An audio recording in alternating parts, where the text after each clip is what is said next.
Hello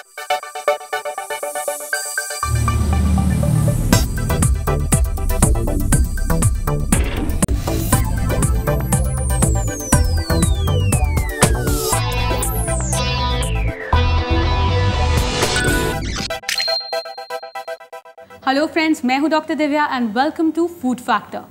दोस्तों, अगर आपको ऐसा लगने लगा है कि आपका वज़न कुछ बढ़ गया है, आपके कपड़े आपको टाइट होने लगे हैं और बाजू के गली वाले शर्मा जी आजकल आपको एक्सरसाइज करने की सलाह देने लगे हैं, तो आज का एपिसोड आपके लिए डेडिकेटेड है, क्योंकि आज हम बात करने वाले हैं ओबेसिटी डाइट के बारे में। So without wasting time, let us welcome today's expert nutritionist Angela. Hello Angela. Hello doctor Divya, nice to see you. Same यार। डियर, सबसे पहले मैं आपसे ये पूछना चाहूँगी कि आजकल का बदलता लाइफस्टाइल, स्ट्रेस और साथ में फास्ट फूड का जो ट्रेंड है जी, उसकी वजह से जो वेट इंक्रीज़ होता जा रहा है, उसके बारे में आप क्या कहेंगी? जी, आप बिल्कुल सही कह रही हैं। आजकल का जो लाइफस्टाइल हम अपना रहे हैं, that's not a very healthy lifestyle, क्योंकि जब हम स्कूल चल के जाया करते थे, दैट्स रिप्लेस बाय बस या कार। जब हम एक्सरसाइज के लिए हर रोज़ 1 घंटा सुबह चला करते थे, वहीं हम आजकल घर पर चाय नाश्ता वगैरह करते रहते हैं। जहाँ पर अर्लियर बच्चे खेला करते थे एक दूसरे के साथ, एब्सोल्युटली वीडियो गेम्स या लर्निंग द कंप्यूटर्स या इंटरनेट, तो ये जो हमारी चेंजिंग लाइफस्टाइल है काफ़ी कंट्रीब्यूट करती है हमारे जो वज़न ओवरऑल कंट्री का जो एवरेज इंक्रीज इन वेट हुआ है, it is definitely attributed to lifestyle.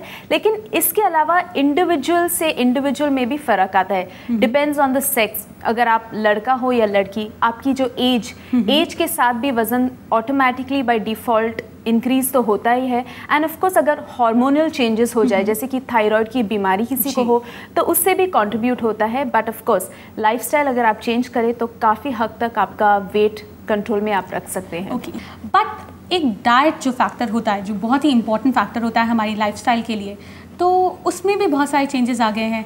जैसे आपने कहा था स्टार्टिंग में कि जो रिफाइंड फूड्स या कन्वीनियंट फूड्स जो हमारे देश में इंट्रोड्यूस हो चुका है, उसमें काफ़ी अमाउंट तक फैट ज़्यादा एडेड हो चुके हैं। जब बच्चों के लिए बिस्किट्स वगैरह देने हो, उसमें भी ज़्यादा फैट्स की मात्रा होती है, क्योंकि बच्चे जो है वो फ्रूट्स वेजिटेबल्स ज़्यादा खाते नहीं हैं, तो उनको अपनी एवरीडे की नरिशमेंट देने के लिए हम जो भी बिस्किट्स ऑफ द रैक है वो खिला देते हैं, लेकिन उसमें फ़ैट्स की मात्रा ज़्यादा होती है। तो जहाँ तक हम कंट्रोल कर सके कि घर का खाना हम बच्चों को खिलाए, जिसमें वैरायटी जैसे कि कार्बोहाइड्रेट्स, प्रोटीन्स, फैट्स, विटामिन्स, उसका सब मिलाप जो हो सकता है और कलरफुल करे ताकि बच्चों को खाने में मज़ा आए, देन उनका फैट चाइल्डहुड से ही हम कंट्रोल में रख सकते हैं। नहीं तो जैसे वो बड़े होते जाएंगे आफ्टर द एज ऑफ 30, तो वज़न अपने आप बढ़ता ही जाएगा। So lifestyle and changes in diet. So मैं यही सलाह दूंगी, please go back to olden generation की जो डाइट थी, जैसे कि 1-2 सब्जी, रोटी, दाल और थोड़ी राइस, और of course lots of vegetables and fruits. That is the best way to keep your weight in control and exercise. लेकिन एक बात ये मैं कहना चाहती हूँ कि नॉट ऑल फूड्स जो हम बाहर खाते हैं दे आर नॉट अनहेल्दी। जैसे कि अगर आप एक सबवे सैंडविच खाना चाहें, तो उसमें आपको काफ़ी अच्छी वैरायटी मिल सकती है। You can try all the possible vegetables. उसमें सम बेसिक सॉस जैसे कि बारबेक्यू सॉस हो गया या plain vinegar lemon sauce without adding the mayonnaise या बटर वगैरह। Mint absolutely healthy. बाहर के खाने भी अगर आप चॉइस या हेल्दी चॉइसेस के साथ खाएं, तो you can make the most of it. They're very beneficial. You mentioned about the sandwiches over here. Yes. Then I'll say that कि sandwiches which are available in market, जो market में हमें normally मिलते हैं, those are made up of white flour, refined flour, जो मैदे से बने रहते हैं। Same as with the biscuits. जी। और उसके साथ में केक पेस्ट्रीज, उसमें जो रिफाइंड या आपका जो वाइट फ्लोर होता है वो काफ़ी ज़्यादा यूज़ होता है। जी, जो उसके बारे में हाँ एब्सोल्युटली। लेकिन मैं वंस अगेन ये बात कहना चाहती हूँ कि आज के ज़माने में जो फूड टेक्नोलॉजी से चेंजेस आई हैं, जैसे कि we have an option between refined flour, we also have whole wheat flour. Yes, like some years 10 साल पहले ये हमें अवेलेबल इतनी आसानी से नहीं होता था। सिर्फ कुछ ही लोग इसका इस्तेमाल करते थे। Select a whole wheat flour और select a unrefined flour and use that for cooking. इससे आपको डेफिनेटली ज़्यादा convenience in getting accessibility to good foods, healthy foods.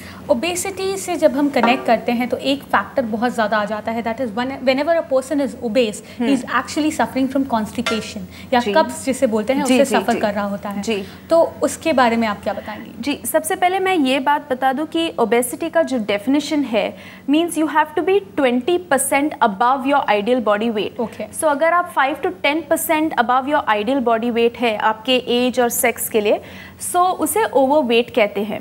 Whereas obesity, to be obese you have to be 20%। जी, and the reason why ये लोग जो OBCs हैं उनको शायद कॉन्स्टिपेशन के प्रॉब्लम्स हो सकते हैं is because of lack of activity, lack of fibre, जिसकी वजह से उनके मोशंस बराबर पास नहीं हो रहे। तो first is change in lifestyle. Just by having more fruits and vegetables is not going to help you. Yeah, it might not help, but it also probably will aid in eating less. Okay. तो just by eating the healthy food से उनकी वो problem शायद control में हो सकती है। लेकिन अगर वो सीरियस मेडिकल प्रॉब्लम्स है तो एक्सटर्नल सोर्सेज ऑफ फाइबर वो डॉक्टर उनको प्रिस्क्राइब कर सकते हैं, उससे शायद उनको थोड़ी बेनिफिट्स मिल सके, राहत मिले। लेकिन वजन अपने आप कम होने से ऑटोमेटिकली ये जो साइड के जो प्रॉब्लम्स है वो अपने आप घट जाएंगे, जैसे कि हाई बीपी वो अपने आप कंट्रोल में आ जाएंगे। But otherwise you can always go to a doctor and medical intervention ज़रूर काम आएगी, but try the natural way first. जब हमने बात की मेडिकल इंटरवेंशंस के बारे में, तो आजकल काफ़ी आर्टिकल्स आते हैं कि आप अगर ओबीस हैं या आप अगर मोटे हैं तो you go for a lipo, या आप कुछ सर्जरीज करा सकते हैं जहाँ पर स्टमक टैंगिंग वगैरह होती है। जी। तो being a dietitian, being a nutritionist, किसी भी ओबेस बंदे को डाइट में अगर चेंजेस नहीं करके वैसे ऑपरेशंस को सजेस्ट करना चाहिए या करना चाहिए? नहीं, बिल्कुल नहीं करना चाहिए, क्योंकि वन इज कि ये एक शॉर्टकट मेथड है। द रीजन जो वो पर्सन ओबीस है is because they have not change their lifestyle, because they have not stopped eating the unhealthy foods. तो समझो आपने ऑपरेशन कर लिया, which again can be very dangerous during the operation. You need to have a physician's recommendation, doctor की हाँ होनी चाहिए before taking an operation, क्योंकि काफ़ी खून का लॉस होता है ऑपरेशन के वक्त, जिससे आपको काफ़ी प्रॉब्लम्स हो सकते हैं। लेकिन दैट अपार्ट, अगर आपने आपकी लाइफस्टाइल और डाइट नहीं चेंज की, so what is the guarantee कि आफ्टर द ऑपरेशन आप वो लाइफस्टाइल और डाइट चेंज नहीं करेंगे? So the body will automatically revert back, because वो जो नॉर्मल खाना खाते थे वही खाना वापस करना चालू कर देंगे। जब हम डाइट्स की बात करते हैं या ओबेसिटी की बात करते हैं, अगर मैं अपनी बात करूँ, I need to look thin for next month, क्योंकि मैं नेक्स्ट मंथ किसी शादी में जा रही हूँ, तो I need to look really thin and beautiful. So I'll go for a crash course. So what do you have to say about that? Very, very unhealthy, dangerous. And past record से हम पेपरों में पढ़ते हैं, people have tried Atkins diet, people have tried zero carbohydrate diet. लेकिन यहाँ से जो वज़न घटता है, एक तो इस वजह से घटता है कि you have stopped eating big food groups, जैसे कि कार्बोहाइड्रेट्स, पोटैटोज, ब्रेड्स, पास्ताज, वो बिल्कुल एलिमिनेट कर लेते हैं।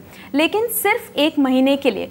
कार्बोहाइड्रेट्स में जो एक प्रॉपर्टी होती है that's called water absorbing, okay, they are hygroscopic. तो काफ़ी जो पानी वो कार्बोहाइड्रेट्स अब्जॉर्ब करते थे, अब वो पानी बॉडी अब्जॉर्ब नहीं कर रहा है, so the look is the look एकदम थिन हो जाती है, but that's not the real weight, it's like a false weight that the body shows. जी, तो आप ये जो टेक्निक्स लोग इस्तेमाल करते हैं वो बहुत टेम्पररी है। नेक्स्ट क्वेश्चन कम्स कि कई ऐसे डिजीजेस हैं लाइक थायराइड या पीसीओडी, जिसे हम पॉलीसिस्टिक ओवेरियन डिजीज बोलते हैं, उसमें ऑटोमेटिकली वजन बढ़ने लगता है। So in those cases are there some foods या कोई ऐसी डाइट है जो आप सजेस्ट करना चाहेंगी? जी, आपने ये सही कहा कि थायराइड या पीसीओडी, जिसे पॉलीसिस्टिक ओवेरियन डिजीज़ कहते हैं, उसकी वजह से हार्मोनल इम्बैलेंसेस जो हो जाती है हमारे शरीर में, उससे वेट काफ़ी कंट्रीब्यूट होता है वेट गेन के लिए। लेकिन वो एक चीज़ है जो आप टोटली अपने आप घटा नहीं सकती, क्योंकि ये केमिकल इम्बैलेंसेस है। सो अलॉन्ग विद डॉक्टर की सलाह एंड द मेडिकेशन, जैसे कि थायराइड से जो हाइपोथायराइड जिसे हम कहते हैं, जिसकी वजह से वजन घटता है, उन्हें थायरॉक्सिन की जो गोली रहती है वो दी जाती है, या पीसीओडी जिससे लड़कियां सफ़र करती है, उसके लिए भी मेडिकल इंटरवेंशन तो होती है, लेकिन उनके तरफ से लाइफस्टाइल चेंजेस और diet changes end of course being mentally aware of these changes. So you stick to your words, you have to maintain your lifestyle as well as diet all the time. Okay. कौन से ऐसे food हैं या कौन सी ऐसी चीज़ें हैं diet के अंदर जो हमें कंज्यूम करनी चाहिए to get the lean and thin look? Okay, first of all ऐसे कोई शॉर्टकट फूड्स तो है नहीं, लेकिन जो भी आप कंज्यूम करें, first of all be aware कि उसमें कार्बोहाइड्रेट्स का या प्रोटीन या फैट का कंटेंट कितना है। इफ़ यू आर अवेयर कि नट्स में फैट कंटेंट ज़्यादा है, तो automatically you will not reach out to nuts. उल्टा आप या तो चना खाएंगे या तो कुरमुरा खाएंगे। So automatically by being aware कि जो फूड्स है जिसमें फैट की मात्रा ज़्यादा है, you automatically reduce them. But have a variety of all fruits and vegetables. उससे आपको वो जो पेट भरा हुआ जो फीलिंग आता है, satisfied feeling, those foods are important.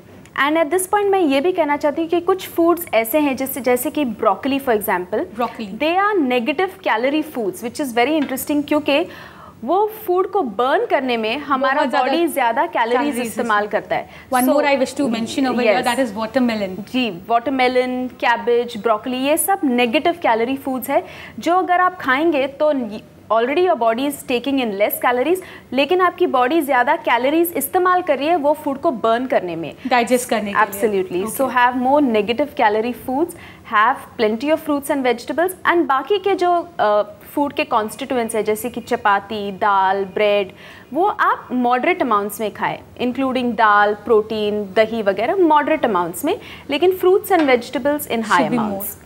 इस पे थोड़ा सा और लाइट डालते हुए आप मुझे कुछ अमाउंट के बारे में बताएंगे, क्या पोर्शन साइज होना चाहिए? एब्सोल्युटली। पोर्शन साइज एक ऐसा टेक्निक है जिससे हम जान सकते हैं कि हमने दिन में 1000 कैलोरीज, 2000 या 3000 कैलोरीज कंज्यूम की है। Just to give you an example, जो एक कटोरी कुक्ड राइस की है जिसमें ना ही तेल गया हो या ना ही कोई बघार वगैरह, उससे 100, हाँ, प्लेन स्टीम्ड राइस, उससे 100 कैलोरीज मिलते हैं। सो एट ए टाइम अगर आप लंच कर रहे हो या डिनर, सो 2 कटोरीज राइस से ज़्यादा की ज़रूरत नहीं पड़ेगी। अगर आप राइस के साथ रोटी भी खाना चाहें तो 2 small phulkas will give you 100 calories, जिसपे तेल बिल्कुल ना हो, और 1 कटोरी rice, so that makes up 200 calories. And at any given big meal जैसे कि ब्रेकफास्ट या लंच या डिनर हो, it should not be more than 350 to 400 calories. उस तरह से आप कंट्रोल में आपके कैलोरी इनटेक जो कर रहे हैं वो आप चेक में रख सकते हैं। Plus keep an account of कितने कैलोरीज आप बर्न कर रहे हैं। सो एट द जिम और if you have a phone that can show you कितने किलोमीटर्स आप चल चुके हैं, उस तरह से आपको वो कैलोरीज जो बर्न हुए उसका भी अंदाजा लग जाता है। अकाउंट रखना बहुत ज़रूरी है। Self monitoring of diet is very important. Okay, यहाँ पर आपने मुझे बताया कि ओके इतना कैलोरीज आप ले सकते हैं, एक कटोरी में 100 कैलोरी है, 2 फुल्कास 100 कैलोरीज के हो जाते हैं। Recently I read in an article which states that कि 1 किलो अगर आपको पुट ऑन करना है, अगर 1 किलो पुट ऑन करना है, then you have to consume around 3200 calories. या actually that's 3500 calories, which is equal to 1 pound. 1 pound. 1, yeah. Okay. वो एक मैथमेटिकल इक्वेशन है जो हम चेंज नहीं कर सकते। 1 pound of fat is equal to 3500 calories. तो अगर आपको 1 pound of fat घटाना हो तो हर दिन 500 कैलोरीज आप काटे तो हफ्ते में 3500 कैलोरीज आप घटा सकते हैं। But there is no instant way कि एक दिन में घटा सकें। नहीं, क्योंकि 3500 we have actually seen, you know, if you go for a steam bath या अगर आप कोई मसाज थेरेपी जा रहे हैं तो whenever you weigh yourself you are actually 500 you know grams lesser और a KG lesser. So what about that? Actually steam या सोना लेने से सिर्फ बॉडी वाटर कंटेंट में चेंजेस आते हैं जो आपको वेट लॉस की तरह दिखाई देते हैं, लेकिन ये बहुत डेंजरस है लॉन्ग रन के लिए, and don't see it as a true weight loss. Okay, ये तो हमने बात की बॉडी लाइक सोना बाथ या स्टीम बाथ की। What about the massages?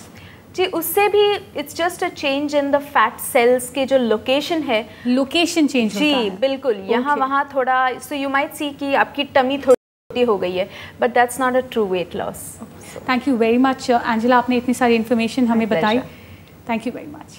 तो दोस्तों, देखा आपने कि आप अपने डाइट को कंट्रोल करके कंट्रोल कर सकते हैं ओबेसिटी को, बट याद रखें कि आपको शॉर्टकट नहीं अपनाना है, क्योंकि ये शॉर्टकट आपके लिए लॉन्ग रन में बहुत बड़ी प्रॉब्लम बन सकता है। अगर इसके अलावा आपके पास कोई भी सवाल है डाइट और न्यूट्रिशन से रिलेटेड, आप हमें लिख सकते हैं। हमारा पता है care world, post box number 11999, Azad Nagar post office, अंधेरी वेस्ट, मुंबई 53। आप हमें फोन भी कर सकते हैं 022-669-10096। हमारा ईमेल है mail@careworldtv.com। हमारी वेबसाइट है www.careworldtv.com। तो फ्रेंड्स, अब आप पा सकते हैं डेली डाइट टिप्स अपने मोबाइल फ़ोन पर। जस्ट आपको SMS करना है CLUM और भेज देना है 57333 पर। फ्रेंड्स, अब वक्त हो चला है आपको कहने का good bye, but always remember, healthy food means healthy you.